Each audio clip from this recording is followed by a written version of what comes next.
I'd like to talk to you about the dark side of the birth control pill.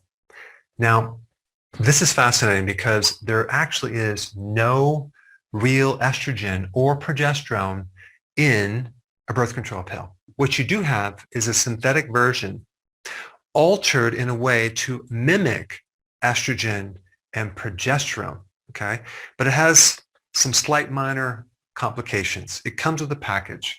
It can increase your risk of heart attacks, high blood pressure, stroke, blood clots, breast cancer, dementia, depression, acne, mood swings.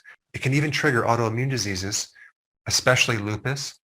It can cause you to gain weight by increasing cortisol and insulin. It can also deplete you of zinc, selenium, magnesium, B12. Another side effect it could create is something called melasma, which is like a hyperpigmentation of your skin where the pigment of your skin is darker in like a rash form. Also, it can alter the microbiome, not only in your gut, but in the vaginal canal as well. Now, when you think about the reason why women take the pill, mainly to prevent getting pregnant, but they also might take it to prevent heavy cycles and heavy bleeding, okay? So there's various reasons why women take it. So the birth control pill basically tricks the brain and shuts down ovulation.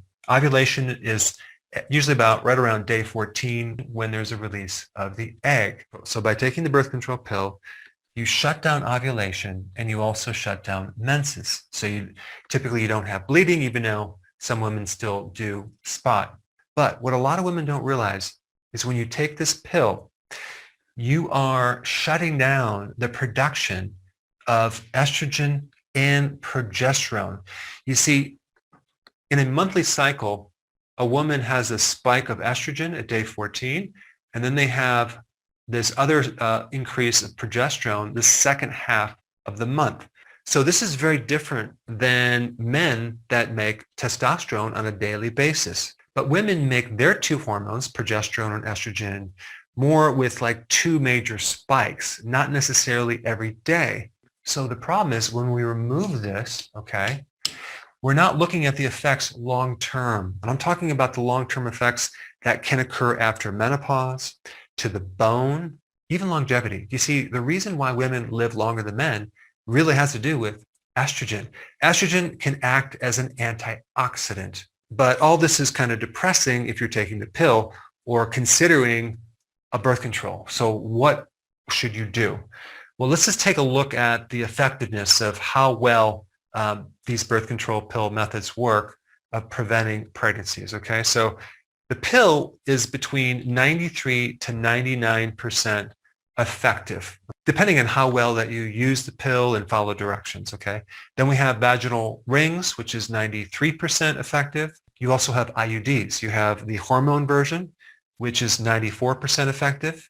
And then you have the copper IUD, which is 99% effective. Now, the copper IUD, which I did a video on, is a bit better than birth control because it has less side effects, but it does come with certain complications.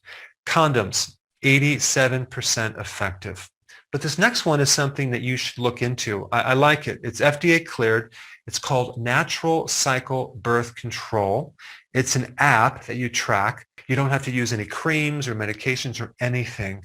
And it's actually pretty effective. It's between 93 and 98% effective, depending on how well you implement it and you follow the instructions. I mean, considering some of the side effects from some of these compared to this, it's definitely something to look into. So I put a link down below so you can do some research on this method right here, because this may be a safe solution. Now, if you've been in the pill or decide to continue on the pill, I would highly recommend at the same time you do things to counter some of the chemicals that are in your liver. And I would recommend beefing up, no pun intended, your cruciferous vegetables, as well as fermented vegetables. I'm talking about sauerkraut and kimchi, and maybe even a good probiotic, as well as taking more zinc, selenium, B12, and magnesium to counter the deficiencies that this pill has created. Now, one last point. If you're taking the pill for other reasons, let's say you are trying to avoid a heavy period,